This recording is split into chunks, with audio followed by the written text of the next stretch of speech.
Ustedes escucharon la información en nuestros titulares más temprano. El presidente de Estados Unidos, Donald Trump, cumplió su promesa de imponer aranceles del 25% a las importaciones de acero y aluminio, extendiendo así su guerra comercial a todo el mundo.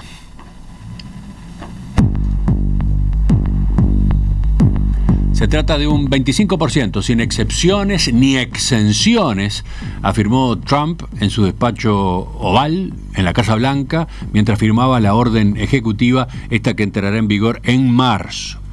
La medida se suma a los gravámenes contra China, que están vigentes desde el martes de la semana pasada, y los anuncios de aranceles a México y Canadá, que quedaron en suspenso por un mes, mientras cada uno de esos países negocia con Washington.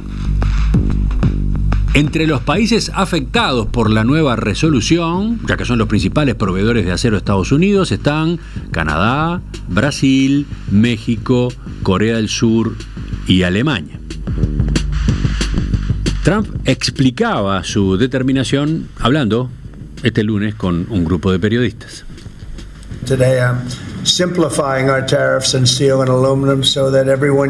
Hoy voy a simplificar nuestros aranceles sobre el acero y el aluminio para que todo el mundo pueda entender exactamente lo que significan, señalaba. Es 25% sin excepciones ni exenciones. Y eso se aplica además a todos los países, sin importar de dónde venga esa materia prima. A todos los países, enfatizaba Donald Trump. Pero no se quedó allí, siempre tiene algo más para informar. Añadió que analizará imponer aranceles adicionales a automóviles, productos farmacéuticos y chips informáticos. Por supuesto, ya hay una serie de reacciones en distintas partes del mundo, en los países en principio afectados. Cada uno de ellos está preparando su estrategia para recorrer los próximos días antes de la teórica entrada en vigor de esta orden ejecutiva. Pero con lo que hay ahora, con los datos disponibles, vamos a conversar para una primera mirada con Gustavo Calvo, conductor de la Hora Global acá en Radio Mundo. Gustavo, buen día. Buenos días, Emiliano, ¿se me escucha? Se te escucha, sí, se te escucha perfecto. Bien, ahí está, te agradezco. Bueno, ¿por dónde empezamos? A las órdenes. ¿Qué te parece si ubicamos, por ejemplo, antecedentes de aranceles a Europa? Porque, ojo, a Europa esto que salió ayer efectivamente le pega, ¿no? Entonces, en este capítulo, ¿cómo venía la cosa hasta ahora? En realidad, la gente tiende a pensar que estos anuncios de Trump son como una especie de gran cambio de las reglas de juego. De hecho, son un cambio de las reglas de juego, pero no hay que olvidarse de aranceles que ya Trump en su primera presidencia impuso a Europa y también al resto del mundo en algunos de los productos, sobre todo a China en aquel momento. Tampoco hay que olvidarse de que Joe Biden en su presidencia muchos de esos aranceles los mantuvo, sobre todo algunos productos europeos que tienen que ver, por ejemplo, con medicamentos. Y de hecho sí, este porcentaje que está manejando Trump para Europa, en un momento muy complicado para Europa, también ese es un tema que hay que verlo, hay que darle ese entorno, puede ser algo que comprometa bastante la economía europea si es que no sabe reaccionar. Europa se ha caracterizado en los últimos años por reaccionar tarde y mal. Por lo tanto, han pasado ya muchas horas, recién ahora se están dando reuniones para tratar de articular de alguna manera una respuesta y lo que va a importar ahora, Emiliano, es lo que viene. En cuanto a los antecedentes, también hubo antecedentes, hay que recordar, a México. Bueno, a ver, ¿qué implica esto que ahora acaba de resolverse con respecto a lo que tanto dio que hablar hace unos días nada más? La posibilidad de aranceles a productos de México y Canadá, o sea, los socios de Estados Unidos en el viejo NAFTA. Bueno, implica varias cosas. Esto está muy interesante porque hay muchas aristas, algunas contradictorias, en esto que parece tan sencillo como subir un arancel. En el 2018 hubo un 25% al acero y un 10% al aluminio, por ejemplo, y México en aquel momento, a través de AMLO, de su presidente en ese momento, grabó, recuerdo, productos que eran exportados por estados republicanos, estados que habían votado a Trump, y de esa manera consiguió atenuar muchas de las aranceles que se estaban aplicando en ese momento. En este caso no es así. En este caso hay un 25% para Canadá y para México. Para mexicanos y canadienses se está de alguna forma violando esa especie de tregua de un mes donde Trump y ellos empezaban a negociar luego de lo que sucedió la semana pasada. Y en teoría no habría ningún cambio. Bueno, este cambio sí se efectuó. En el caso de México, hay que recordar que el arancel es un impuesto. El impuesto lo pagan normalmente, y acá también vamos a ver una contradicción, normalmente, y ojo, mucha gente en Estados Unidos no lo sabe, lo pagan los consumidores, porque el impuesto es algo que se le cobra a quien importa la mercadería. Por lo tanto, eso después, si las cosas suceden de una manera un poco estándar en las economías, que en estas economías en particular no sucede tan así, debería afectar los precios. En este caso, en el caso de México, es muy particular porque la vedette en este tema es el sector automotriz. Las partes cruzan una y otra vez la frontera. Se arman en determinado lugar, van a ensamblarse del otro lado de la frontera para obtener un producto mayor, por ejemplo, toda la carcasa de un auto, vuelven a México para después insertarle el motor y otras partes, y en cada uno de esos movimientos hay aranceles nuevos ahora. Por lo tanto, de alguna manera, ambos pierden porque no te escapas de la inflación. ¿Es al 100% de lo que se está pagando? Bueno, ese es otro tema que lo quiero dejar un poquito para el final, ese comentario que está muy bueno, que no dejemos de ver algunas cosas. También en el caso de México en particular, puede afectar básicamente también el negocio en cuanto a otros productos. Hay muchas empresas colaterales al sistema automotriz, tanto en México como en el sur de Estados Unidos. Entonces en México es algo que los mexicanos están empezando a ver cómo reaccionan. Las reacciones pueden ser, obviamente, poner aranceles a productos estadounidenses, o pueden ser no ponerlos. Podemos verlo ahora al final. En el caso de Canadá hay muchísima más dependencia. En el caso de Canadá, el 83% de lo que exporta es a Estados Unidos. En el caso de Canadá, las 2/3 partes de las pymes, de las empresas pequeñas canadienses, trabajan con Estados Unidos. Hace 16 años que hay un déficit comercial consecutivo de Estados Unidos con Canadá. Justin Trudeau ha puesto en estas horas, ha manejado un 25% de arancel hasta un tope de 155.000 millones de dólares de importación, así que va a manejar Canadá ahora una especie de respuesta, pero la relación es muy fuerte tanto de importación como de exportación. Con esto, Emiliano, estamos siempre dejando hacia un costado un problema que lo tenemos que guardar en el bolsillo y lo vamos a sacar al final de la charla muy rápido. Sé que te queda poco tiempo, así que lo voy a hacer rápido. Que es, ¿cuánto incide esto en la inflación? Teóricamente, en cualquier otro tipo de países estaríamos manejando que estas cifras de aranceles o reducen las importaciones de los productos o directamente van a los precios de los consumidores finales, lo cual podría alimentar de alguna manera en Estados Unidos la inflación. Donald Trump ya sabe esto. Donald Trump, parte de su discurso o de su aviso era que había que prepararse para un cierto dolor desde el punto de vista económico, pero que según él iba a valer la pena. ¿Por qué lo hace? Bueno, Donald Trump tiene esa visión. Algunos hablan de proteccionismo. Yo no soy tan tajante. Me parece que la economía tiene mucha dinámica. Alguien puede ser proteccionista hoy y no serlo dentro de 5 años. Según la visión de Trump, el cinturón de óxido, lo que se llama el cinturón de óxido de Estados Unidos, en el noreste, el centro, Indiana, por ejemplo, ha sufrido muchísimo, mucha desocupación, ya lo hemos hablado 1000 veces eso, y necesita Estados Unidos, entre otras cosas, empezar a producir más acero y aluminio propio.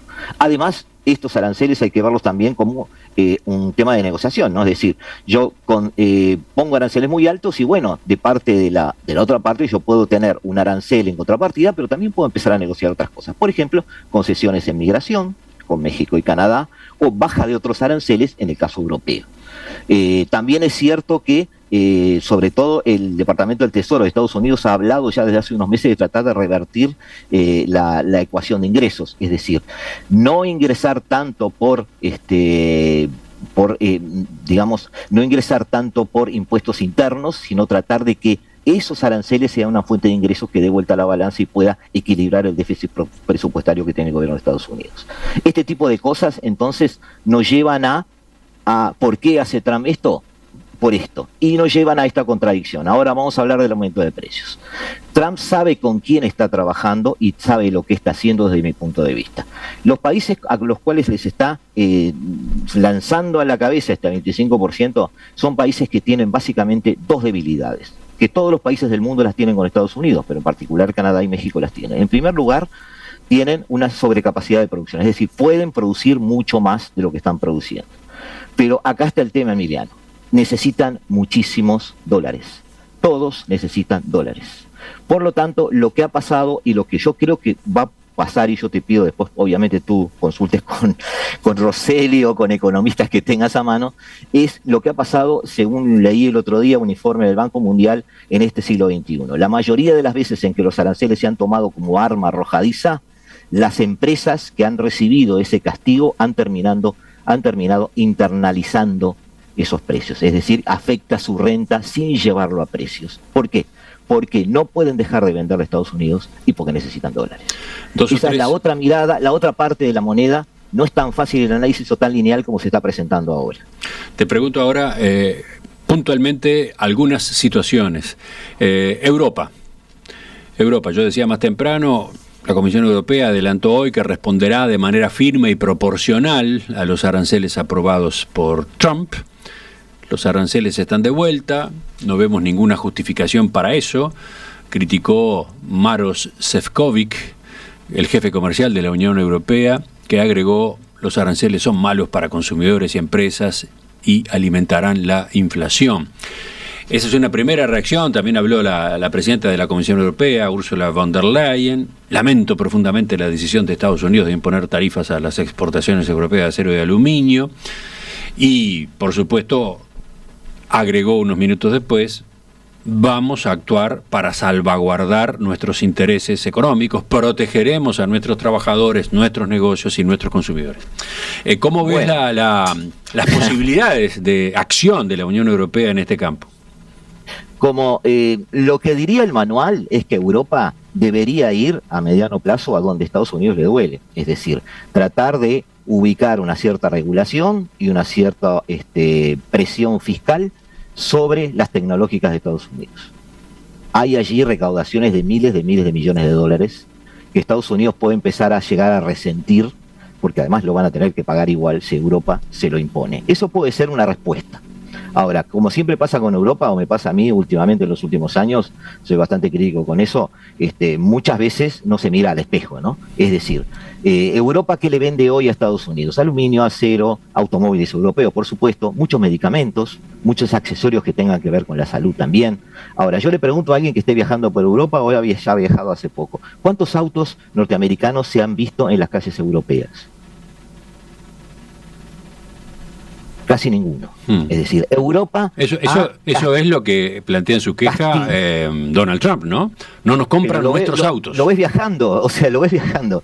Es decir, Estados Unidos, si Europa dice hoy, por ejemplo, le quito los aranceles a los autos de Estados Unidos y no afecto las importaciones agrícolas o ganaderas de Estados Unidos, se acaba el problema. Se acabó el problema. Porque Europa es en sí, además, un gran recaudador proteccionista. Hoy, el mayor impuesto que tiene la industria y el agro en Europa es el impuestazo al CO2 que ha impuesto la Unión Europea. Es decir, hay impuestos internos que hacen casi inviable algunas acciones de política interna de la Unión Europea. Están incluso, ya te digo, están en un estancamiento desde hace un tiempo bordeando la recesión. Entonces, de alguna manera, Europa ve esto como un ataque, pero también lo ve en una estructura comercial, interna, industrial y de estrategia a mediano y largo plazo, donde esto obviamente complica su relación con Estados Unidos, pero también es cierto que está en un escenario que la propia Europa alimentó, donde su economía es pesada, es lenta, tiene chicanas internas, tiene impuestos internos, tiene una burocracia que aumenta costos permanentemente, y eso también es parte del juego. Entonces Europa quizás lo que tenga que hacer es decir, bueno, reciclemos, a ver, arranquemos de cero, es decir, nosotros queremos hacer como lo propone el informe Draghi, que es lo que están ahora revalorizando, que es un informe que se había hecho en primer lugar como una especie de borrador para atacar el tema chino, pero ahora se va a usar para Estados Unidos. El informe Draghi propone bajar muchísimo la burocracia en Europa, hacer mucho más viable, mucho más cómodo, mucho más barato producir y comerciar. Y bueno, esa es la transformación interna que tiene que hacer. Y ahí se van a dar cuenta que los aranceles de Estados Unidos no son tan dañinos como parecerían en principio. Incorporo también, en este análisis, Gustavo, otros factores. La guerra Rusia-Ucrania, la invasión de Rusia a Ucrania, la tensión con China, ¿cómo juegan si seguimos mirando Europa? Bueno, si seguimos mirando Europa, Europa ahora tiene muchas razones para aumentar su comercio con China. Es decir, China no es un país que les esté aumentando aranceles. China no es un país agresivo. Lo vamos a ver ahora en el análisis. Quiero hacer un análisis de China de 2 minutos, si tú me permitís. Y de alguna manera le está dando a Europa excusas para empezar a ser un poco rebelde. De esa manera. ¿Ser un poco rebelde? Ser un poco rebelde en su relación con Estados Unidos. No olvidemos que Donald Trump prácticamente lo que está proponiendo es que Estados Unidos vuelva a 1946. Es decir, volvamos a capacitar nuestra industria, encerrémonos, produzcamos más, toda nuestra producción que dependa de insumos, o casi toda que dependa de insumos propios, y ahí sí empezaremos a hablar de libre comercio. Esa es la visión que tiene Trump y eso es lo que va a tratar de imponer. Claro, el mundo hoy no es el de 1946 y todos los actores están viendo que, como en el Titanic, hay pocos salvavidas y la mayor parte de esos están bajo el brazo de Trump. Entonces se sigue hundiendo el barco y Trump es el único que aborda uno de los buques salvavidas. Ese es un poco el problema que ven todos, ¿no? Es decir, cuando esto se hunde o esto le va mal, Estados Unidos se olvida rápidamente de Europa. Bueno, Europa está en ese dilema. El tema de Rusia y Ucrania ahora va a empezar a acelerarse porque Europa no va a estar en condiciones de llevar adelante esa guerra o de proveer a Ucrania de lo que Ucrania pide. Estados Unidos tanteó con Zelensky a ver si vendía el alma al diablo a cambio de armas y Zelensky dijo que sí, que les daba todos sus minerales, sus tierras raras, todos aquellos elementos que pudiera Estados Unidos necesitar con tal de que él les siga suministrando las armas necesarias para llevar adelante la guerra. Pero eso no tiene mucho futuro. Trump está preparado para que en algún momento Zelensky tenga una crisis de llanto y firme lo que tenga que firmar.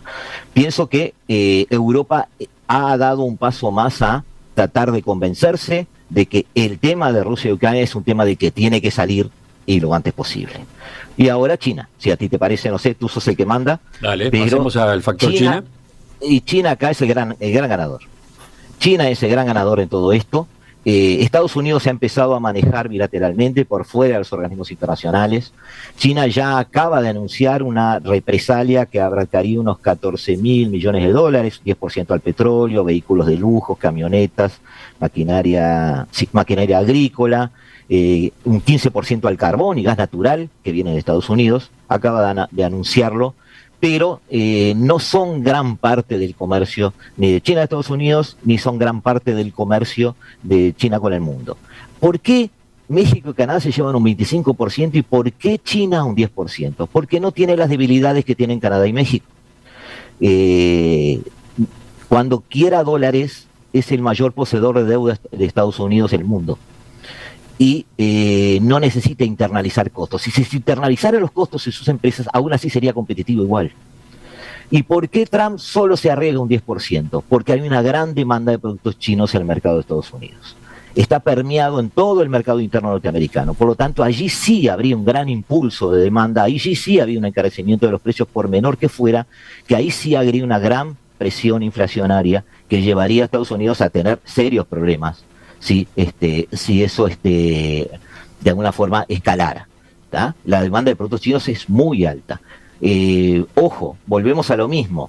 Estos aranceles, además, no son pensados exclusivamente para China, están muy centrados en Canadá y México, pero el tema acá es ese efecto secundario que logra China. China va a ir a la Organización Mundial de Comercio a quejarse, pero sobre todo va a hacer su gran show de país que se atiene a las reglas, que sigue las reglas de juego del comercio y no es, y esto es importantísimo, Milano, por la pregunta que me hiciste hoy con Europa, no es un socio comercial agresivo. no es un socio comercial que impone unilateralmente aranceles. Y eso le importa mucho a Latinoamérica, le importa mucho a Asia, le importa mucho al sudeste asiático y le va a importar a Europa. Porque Europa ahora tiene que empezar a retrotraerse al 2022. Le hicieron comerse la pastilla a los europeos de que había que meterse en una guerra que no era de ellos. Le hicieron comerse la pastilla a los europeos que había que empezar a pagar el petróleo más caro. Le hicieron comerse la pastilla a los europeos que además ese petróleo más caro tenía que ser solamente o casi exclusivamente Estados Unidos, por lo tanto más dependencia de la que tenían antes todavía tienen. Le hicieron comerse la pastilla a los alemanes que volarles los gasoductos en la cara era algo necesario. Ahora hay que ver cómo le van a hacer comer la pastilla a los europeos de que tienen que empezar a comerciar, y lo van a hacer en forma creciente, con un país que no es una democracia y que es uno de los mayores enemigos sistémicos o adversarios sistémicos, como dijo Europa hace 4 o 5 años cuando hizo su primer análisis de China. Entonces, China quedó muy, pero muy bien parado con esto, y bueno, vamos a ver qué es lo que sucede. Yo supongo, y conociendo un poco lo que ha pasado con Trump, que Trump tiene su propio menú de sapos que le va a querer hacer comer a China en el futuro cercano o mediano plazo. Gustavo Calvo, conductor de La Hora Global, acá en Radio Mundo, martes y jueves a las 3 de la tarde. Gracias por... Semana que viene volvemos, Emiliano, salimos del modo verano y volvemos a estar de vuelta en vivo. ¿Empieza la temporada 2025? Sí, empieza la temporada 2025. Me gustó como lo dijiste. Gracias por acompañarnos. Entonces quedan todos invitados a seguir La Hora Global. Repito, martes y jueves a las 15, acá en Radio Mundo.